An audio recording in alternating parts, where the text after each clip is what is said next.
Hungry Trilobyte podcast would like to start by acknowledging these fine conventions. SoonerCon is Central Oklahoma's longest-running pop culture convention. The next event is scheduled for June 24th through 26, 2002 in Norman, Oklahoma. However, they need your help to put on the next event. Please visit SoonerCon.com to find out how you can help make SoonerCon 30 a reality. The Hellmouth Convention.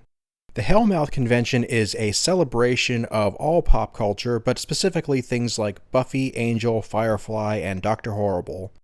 It is held in Los Angeles, California, and the next event is scheduled for June 3rd through 5th, 2022. Proceeds benefit the Los Angeles LGBT Center as well as the Ron Glass Memorial Scholarship Fund. For more information, go to thehellmouth.org. On tap today, we have Adil Hussain. How are you doing this evening, good sir? I'm doing very well. And I guess it's good morning to all of you, or to you at least, Aaron, because probably this is early morning for you to wake up for me. Unfortunately, that you have decided to interview me and live in India. But I'm very happy to be here, if you are happy as well. Well, it is morning, and it just the best compromise we could make when it comes to time zones. Okay. Yeah, it's a good time for me as well. Yeah. So I got to know your work, especially through season 3 of Discovery, which I was a huge fan of. And I was really happy when I followed you on Twitter that I found out that you say you're in love with the art of acting. I thought that was a really good introduction to why you do what you do. Yeah, I think that had been one of the most important questions that had haunted me in a way for a long time.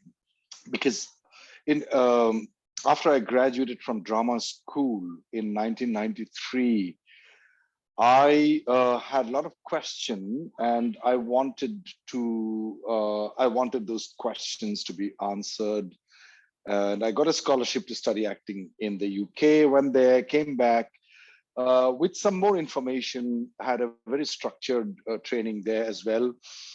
But those questions were about of philosophical nature, and I those questions were not answered, and so the questions I had are billion-dollar questions, like everybody asks. Who are you, and what are you doing here on this planet Earth, and where are you going after here after this? When you die, where do you go? And all those questions, and especially growing up in India, I had been surrounded by these kinds of questions because of the tradition of amazing mystics being born in India since thousands of years ago till today. So I asked myself, why do I act? Why do I have to act? Is it a selfish reason that I satisfy my ego? Do I satisfy my vanity? Or what is it that is so important about acting that I have to devote, or I have to keep doing it? So nobody could answer that question from one of my teachers who I met in 1993 towards the end of my drama school session. And then I met him again in 1995, end of 1995, in the south of India, which is around 4,000 kilometers from where I live in New Delhi. And that particular place was a colony of France quite a while ago, before 1950s. And there was a saint there who was born somewhere else, but he settled there, called Sri Aurobindo, who had written thousands of books. And he was a graduate from Oxford University, and he was extremely good in English. And he managed to sort of articulate the idea of existence and the purpose of life and all kinds of things systematically, very profoundly as well. So he introduced me to, not to him, but another saint who was born in 15th century, called Ramakrishna Paramahansadev. And it's a book which is available in English if you guys are interested to read. It's called The Gospel of Ramakrishna. He was an illiterate person, but his speeches, his conversations between him and the person and the people, those who questioned him about anything about life, So those were recorded date wise, precisely when and at what time of the day he said. That blew my mind, and got few answers. And then I met my teacher, and he sort of made me question about that. What kind of satisfaction do I get when I act? Do you get after you get the applause, or do you feel happy in the act of acting? Then I remembered one incident that was the first ever play I did on the stage when I was probably 8 years old, when I was in the kindergarten. And the play was of half an hour length, and I came down from the stage. I asked my director that, oh my God, is it already half an hour? And she said, yes. I was completely stunned. I told her that it felt like 5 minutes. So when I looked back at that time again, I realized that time stood still for me. It felt like 5 minutes. It felt like, the time, it's magical for me. That experience was completely magical.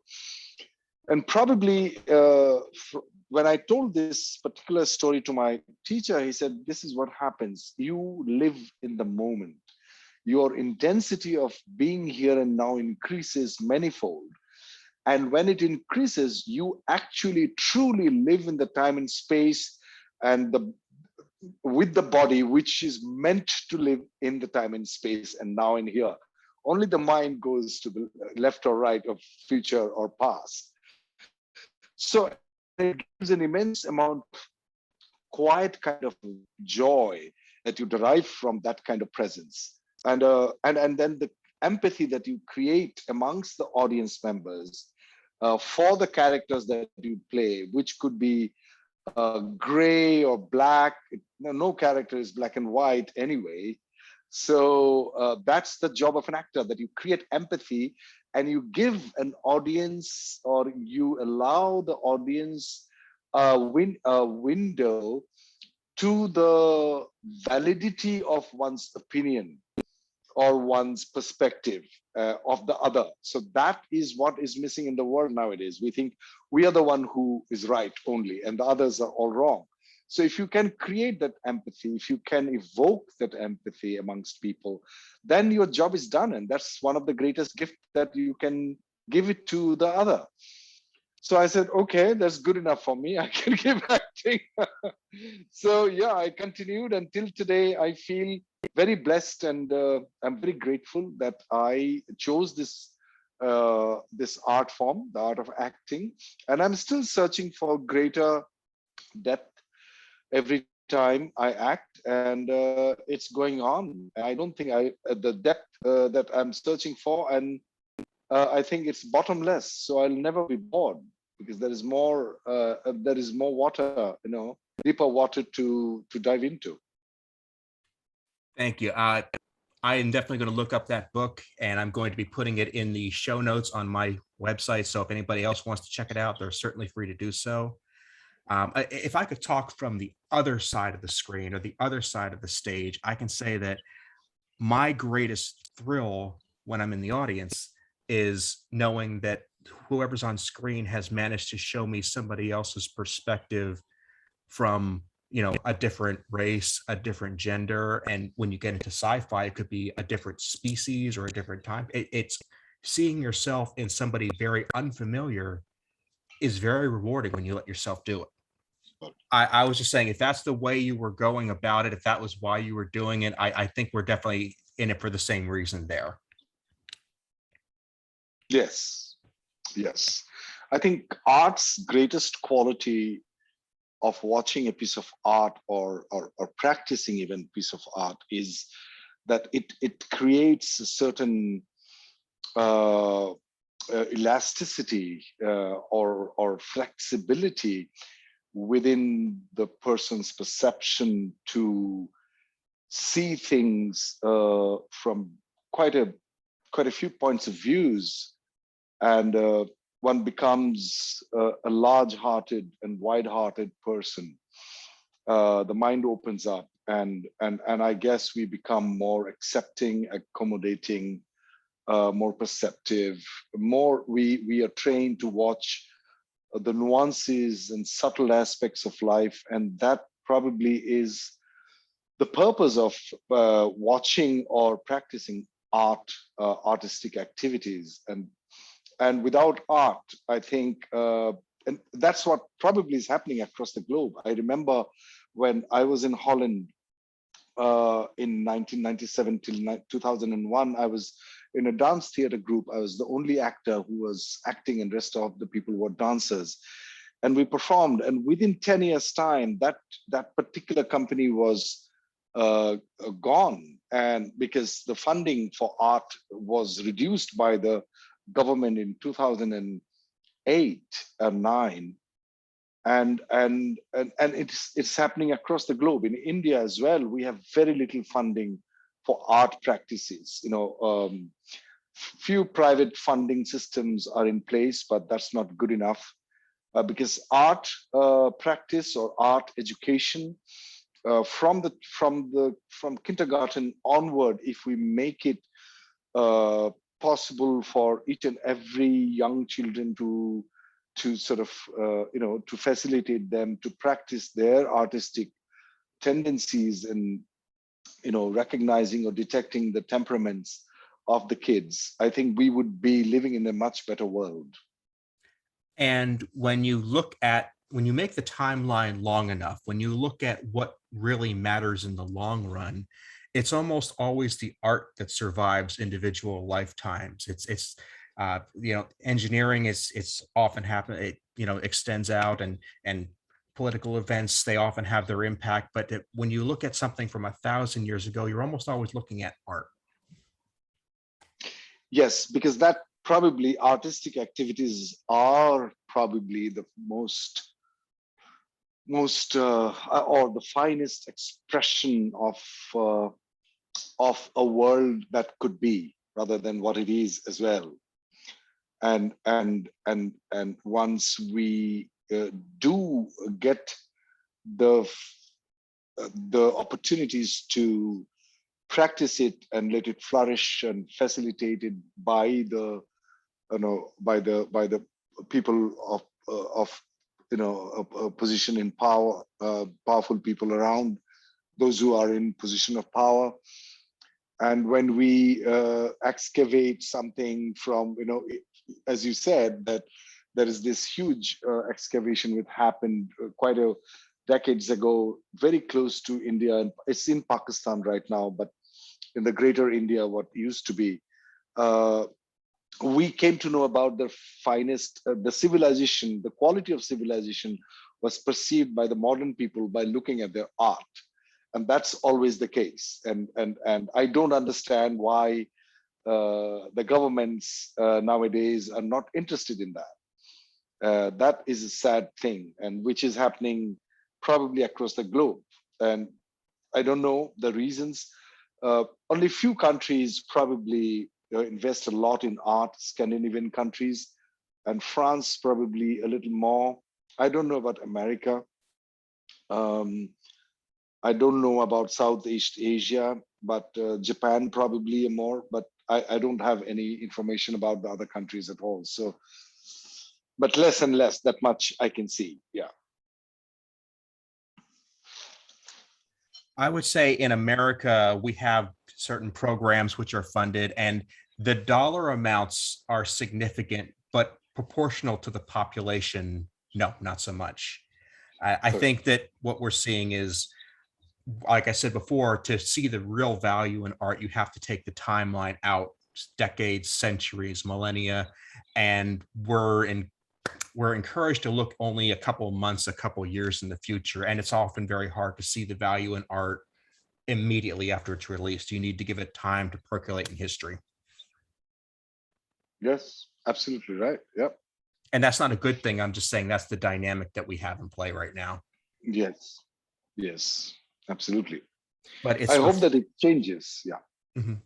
I was gonna say, it's refreshing that, like I said, when you look back, and to tie back to your earlier point, that you can see yourself in someone else when you look at something that's, from an extremely long time ago, and it feels very fresh because you're talking about the same emotions and the same situation that you personally faced or somebody in your world faced. That's when you see the value. Yes, absolutely. And one of the probably greatest or most important element of of uh, of art probably is that to be able to perceive the fact that we are never the same, and we completely uh, we are constantly in the go. Even if you look at it from the cosmic point of view, like the planet is, the moon is around this, going around the earth, and earth is going around the sun, and the sun with his with sun's children. I'm talking about the planet, 8 or 9 planet, whatever the amount, the and it's hurtling around the galactic center, and the galaxy is also moving. So we are never in one physically, not even in one position, and we are constantly growing. The universe is expanding at an astoundingly, you know uh, uh, what do you call that, astounding speed. It is going away from each other. So the tree which is in front of me, I'm looking at right now, is not the same. And then the people that I am in love with, or not so in love with, they are changing at all times. So for me, the practice of art, and especially acting, it just gives me and reminds me constantly the fact that I must look at each and every thing around me at all times as if it's fresh, it's new. And that is also one of the most important element in acting, that the same scene or the same person I'm acting with tomorrow is not the same person, because the moment has passed, and I have to be here and now. When you are in the now, you are constantly moving in the now, and it's the past is gone, a second away, it has left, and you are constantly in the new now. So to be able to perceive and to realize it, actually realize it, and make it a first habit, not the second habit, but it's your first nature. And that is probably one of the greatest act that a human being can perform, just to be in the now, which opens up doors, magical doors around me, to and shows new vistas and new horizons at all times. About my relationship with my wife has changed, who I know since last 20 years. We are married for last 13 years. My our son is 11 years old, and I've seen that because of my practice in acting, my life has been enriched to the degree that I feel um, I feel like screaming on the top of my voice and tell the world that practice art. Everybody is not to become an actor. It's not to become a musician. It's a life skill. It just makes you a larger person, not egoistically, but I'm probably I don't have to repeat that. It's not meant that you become huge and big, not because you have the name and fame and all that. Those are very, very minor consequences of what you do. But the most important aspect is that when you practice it yourself, the intrinsic joy and and fulfillment and contentment that I had been experiencing, and because of that, I radiate that in the house, or people who are around me, they can feel that, and that also somehow inspires other people to come and ask me questions that what do you do, Mr. Adil, that you feel so calm and happy, and what is your practice? So I just say it's art. It's because I'm constantly trying to be here and now, and that makes me what I am today. That's And in terms of human being. I'm not talking about where have I acted and what's my achievement. All those are very secondary things. If I acted on the stage and in films without being known for 20 years, and I had equal fun, and I was happy about it, very happy about it. Nobody knew about me, just few people who I acted with. So that's why I keep telling when I go and they ask me to come and teach, sometimes teach me and share my experiences or help them to act better, I tell them that I think you must cast yourself in the right role in life. Are you meant to be an actor or a practitioner of art? If you can, how to find out? For me, I would say there is one of the ways, probably easy for me. I don't know whether it would work for everybody. That ask yourself, for next 20 years, you'll not be recognized, you'll not get paid.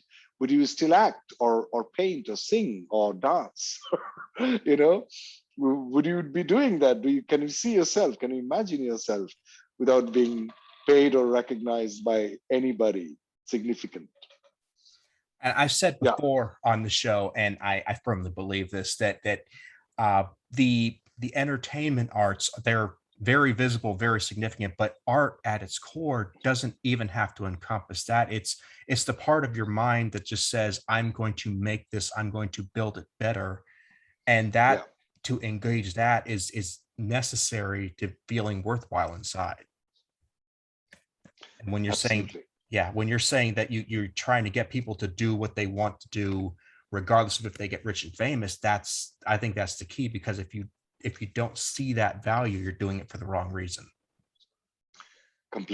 Completely. But it's difficult because the onslaught of the society, the current society, we have become market society, and everything is sort of intended to be consumed, or consumption is the word. And if your work is not consumed, what a derogatory word to call people consumers. I don't understand. It's a very, very um, undignified word.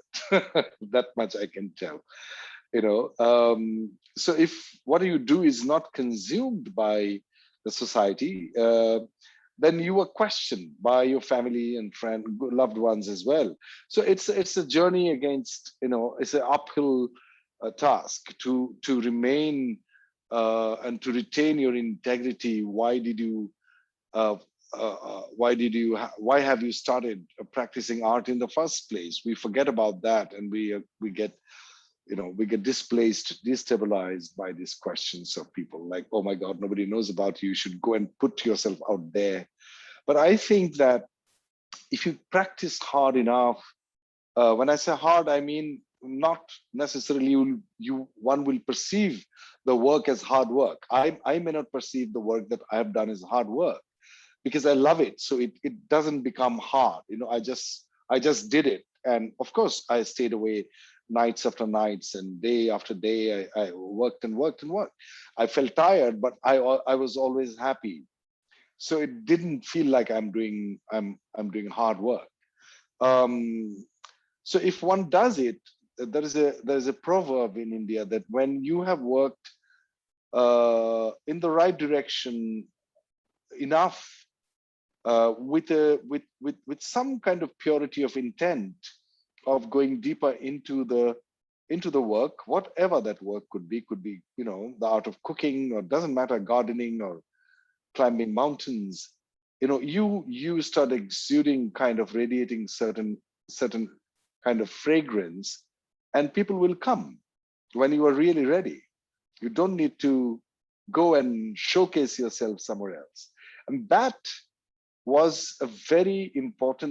a very important role in me. I never went to look for work in films. I always just wanted to act, and I always found people who wanted to act, work with me, theater. And then one casting director one day came from Bombay, called me from Bombay. Bombay is the Bollywood world, so-called Bollywood that we call it in India. We call it Mumbai now.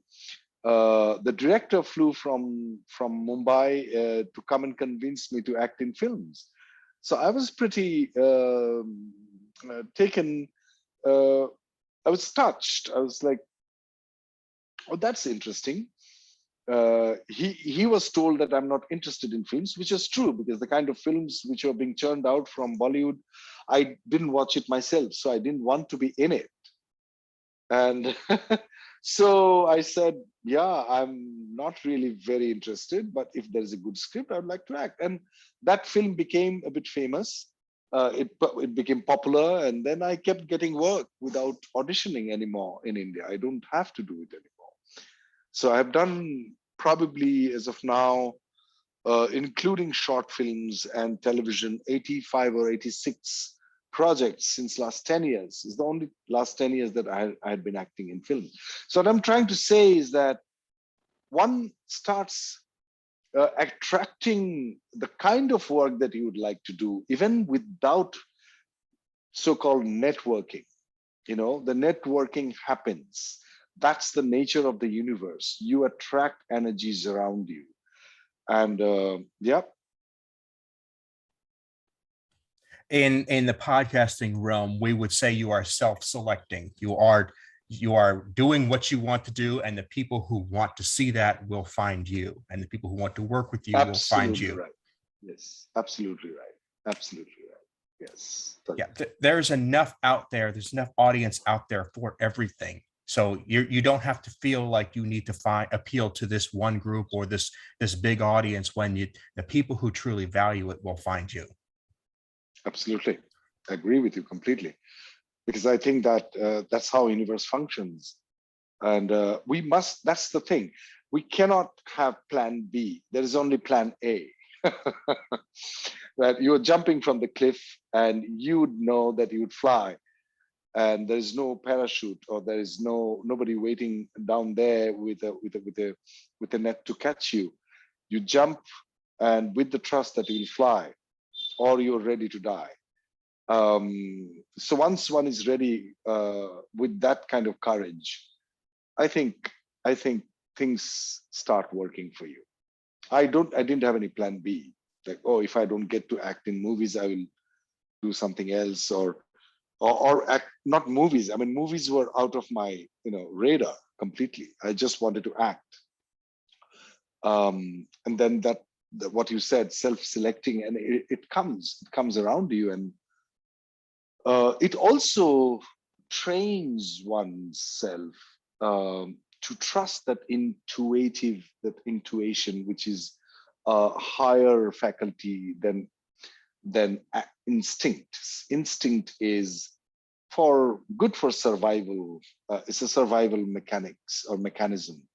But intuition is a higher faculty than instinct. And then above intuition, there are other things which we would not go into it probably today. But intuition that, okay, now I feel like taking 5 days of rest. I don't want to work. And once you feel like doing it, you do it. And you see within those 5 days or 2 days, things happen miraculously, or you feel like going to a particular cafe that day, and you do it, go for it.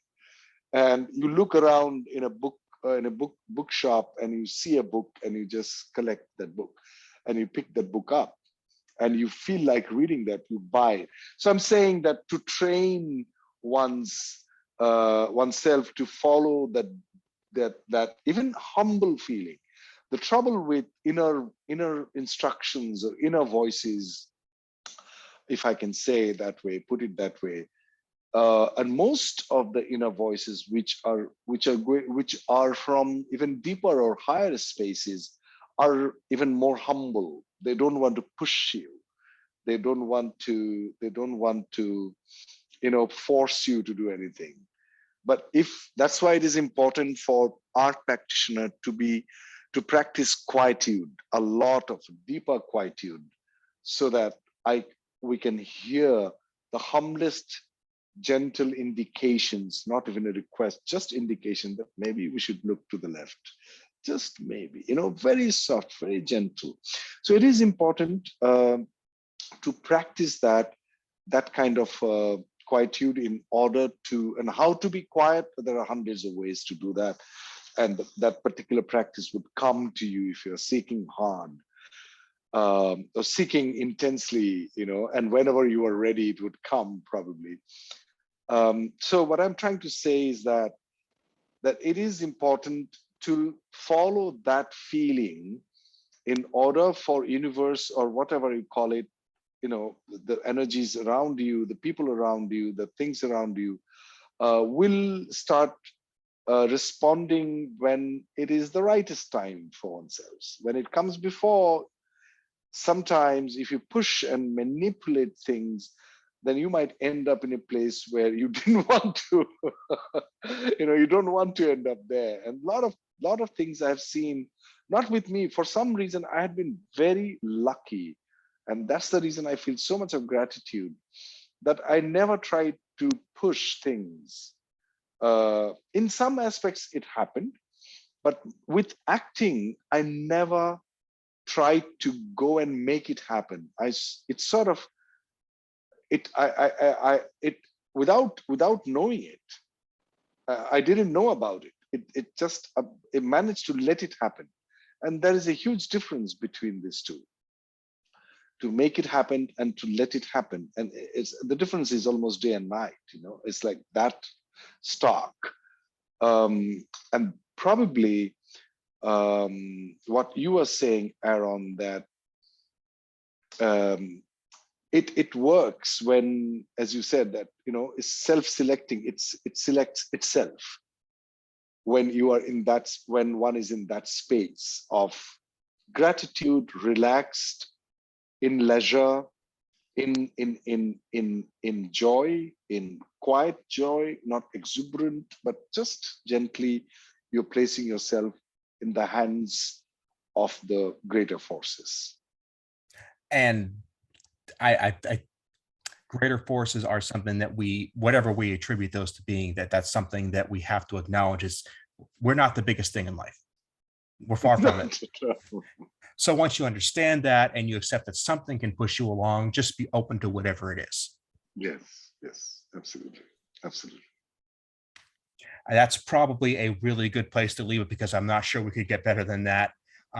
If somebody wants to follow your work and check out what you're doing next, what would be a good place to send them to? Because I'm going to put all this in the show notes. Well, I'm very active on Twitter, Instagram, and Facebook. All of them are verified. Twitter is _@